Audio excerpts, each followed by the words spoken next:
When the 4th of July rolls around each year, the first images that probably come to mind are barbecues in your backyard, themed colors of red, white, and blue, American flags everywhere, and loud fireworks blasting off once the sun sets. But have you ever wondered how the celebration of this day came to be so mainstream? The reason for this is because of what the holiday represents. You see, Americans celebrate the passage of the Declaration of Independence way back on July the 4th, 1776, which not only officially created the United States of America as a sovereign nation, but it also laid out many of the values by which this new country would be built upon. So you might even go as far as saying that without the 4th of July, those other holidays simply wouldn't exist. With that in mind, there is much more to this story, and in order to fully understand it, one must dive deep into the surrounding history of this American day of festivity. Today we discover the 4th of July and what led to its prominence. I'm your host Ryan Socash, and you're watching It's History. Unlike many European countries, which have histories going back many centuries, if not millennia, the United States is actually a relatively young nation by comparison. Prior to European colonization, the territory that would eventually become the United States of America was a vast and unique land sparsely populated by a few million Native Americans who themselves each belonged to a wide array of many different tribes with distinct cultures, histories, languages, and traditions. Yet, what would ultimately become the United States wouldn't resemble anything like the modern country it is today until European explorers stepped foot on American soil, ushering in a new era of human history. Well, it is likely that Europeans had explored small parts of North America beforehand.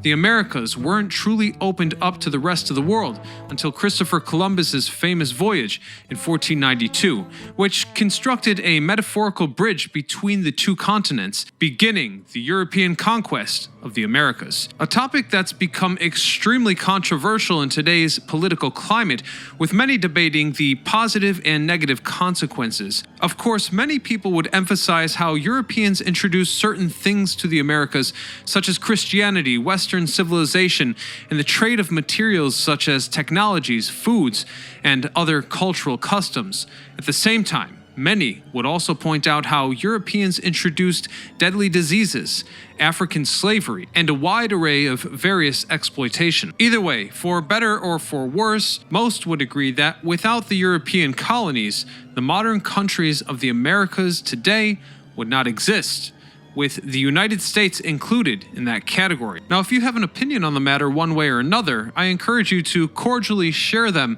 in the comments section below, and perhaps we'll get a little bit of a discussion going.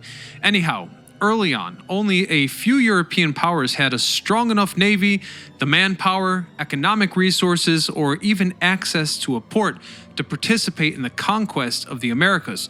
Portugal and Spain quickly took control over vast gatherings of land, while France and the Netherlands were also able to build some settlements as well, though it must be said here that each nation handled their colonies differently.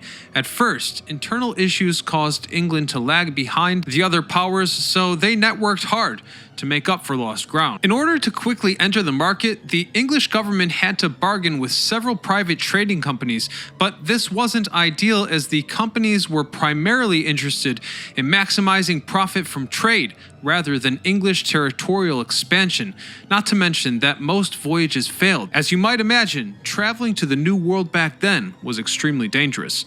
Over time, the English planned to build permanent settlements inhabited by mainly English people, so they sponsored various explorers to build these settlements in North America, with the first being Roanoke Island Colony in 1585, though this too would fail as the settlers all mysteriously disappeared a few years later. It wouldn't be until 1607 that the English would establish their first successful colony with Jamestown, a small community built in what is now the state of Virginia. The groundbreaking success of Jamestown proved English settlement in North America was possible. The empire's territories in the region greatly expanded over the next century, with first provinces like Virginia and Maryland, New England in the north, the middle colonies right underneath the Carolinas and Georgia in the south. Basically, the English crown and government wanted to grow their colonial claims to strengthen English culture, military, and economic power, while, importantly, limiting Spanish and French expansion. Actually, the English settlers themselves often had their own reasons for wanting to make the voyage. Many were seeking economic opportunities, but others were escaping disease, famine, war, poverty, or political chaos. Most importantly here, many also came for religious freedom, or just freedom in general, and this spirit would go to live on amongst the people for centuries to come. Each colony began to construct their own culture. The entirety of the English North American colonies started to do so as well, especially as the overall population increased alongside the colonies' growing political and economic power. However, even the citizens of these colonies started to become more self-sufficient and independent-minded. All the same, they still viewed themselves as British citizens and subject to the king, a sentiment that would begin to change in the 1760s, as yet another war broke out between the British and French empires in 1753 in a global conflict known as the 7 Years' War. Given the colonial territories that each empire possessed in North America, a massive theater of war was fought there, sometimes being referred to as a separate conflict within itself, called the French and Indian War. The end of the war saw a harrowing defeat for the French, particularly in North America, where they had lost almost all their territory with the exception of a few islands in the Caribbean, and most crucially, all of Canada now belonged to Britain. Despite the British Empire winning the war, they had expended a large amount of resources to attain their victory. The Empire then turned to their North American colonies to foot the burden, as from their point of view, the colonies hadn't paid their fair share in taxes for decades. Furthermore, the Empire felt that the colonies had become far too autonomous, and that for too long they've been drifting away from the motherland. Now, with the total acquisition of Canada, the British Empire could keep a much more watchful eye on their 13 colonies, and they did so by constructing several military bases as well as passing laws that limited the colonies from expanding their settlements, and of course, they increased taxes. These policies were viewed as incredibly intrusive by the colonists. The Boston Massacre, where British troops killed several unarmed protesters, made the situation even worse, and the idea of rebellion and independence started to seem like a real possibility, rather than just a fantasy to a population that was being taxed and harshly ruled without representation. A string of new policies were then passed, including the Tea Act, which gave the East Indian Trading Company a total monopoly over the sale of tea in the region. The colonists responded with several boycotts, as well as an incident called the Boston Tea Party, where some colonists snuck aboard British ships and dumped all the tea into the Boston harbor.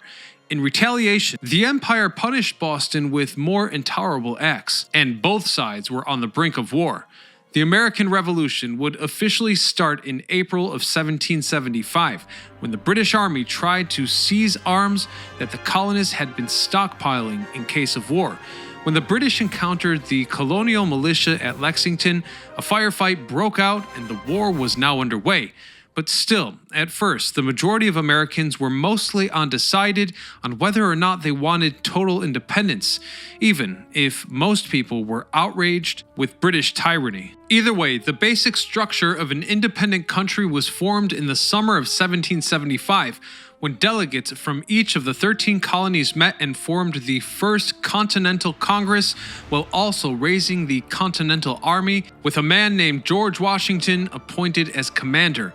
And from that point on, the war went forward at full pace until the eventual American victory in 1783, which then forged the USA as a country through blood and iron. Well, Americans hold many days and celebrations in high regard. Nothing comes close to the 4th of July to most citizens. This is because of what this day means in terms of history and culture. Not only is this the day in which the United States essentially became an official independent country, but it is also the day in which most of the values which formed the nation were enshrined. So on this 4th of July, as you are celebrating with your family and friends, make sure to take a look back and honor the history which has led a great nation and my birthplace to where it stands now. So until next time, this is Ryan Socash bidding you a farewell and a happy 4th of July.